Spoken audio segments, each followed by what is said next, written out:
மண் மணம் வீசும் நினைவுகள். ஹாய் ஃப்ரெண்ட்ஸ், ஒரு நிமிஷம் காத்திருங்க. இந்த கதையை கேட்டா உங்களுக்கு உங்கள் கிராமம் கண்டிப்பா நினைவுக்கு வரும். மண் மணம் வீசும் ஒரு சின்ன கிராமம். பெயர் செம்புலப்பட்டி. அந்த கிராமத்துல காலை நேரம் வந்தா கோழி கூவுற சத்தம், பசுமை வயல்கள், காற்றுல கலந்த மண் வாசனை, மனசுக்கே ஒரு அமைதி. அந்த கிராமத்துல இருந்தான் கார்த்திக். நகரத்துல படிச்சவன். ஆனா ஒவ்வொரு விடுமுறையிலும் கிராமத்துக்கு வருவான். அவனுக்கு அந்த ஊர் ஒரு இடம் மட்டுமில்ல, அது அவன் மனசு. ஒரு நாள் அவன் பாட்டி சொன்னா, இந்த மண் தான் நம்ம வாழ்க்கடா, இத மறக்காத. அந்த வார்த்தை கார்த்திகுக்கு அப்போ புரியல. நாள்கள் கடந்து போச்சு.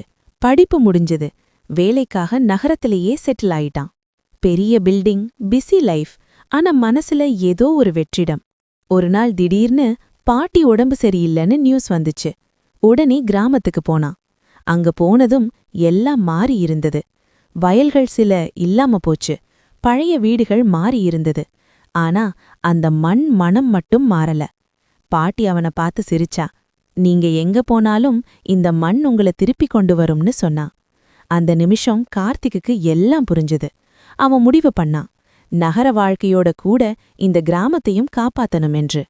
அந்த நாளுக்கு பிறகு கார்த்திக்குக்கு கிராமம் ஒரு இடமில்ல, அது அவன் அடையாளமானது. மண் மணம் மறந்தாலும் அந்த நினைவுகள் நம்மை ஒரு நாளும் விடாது.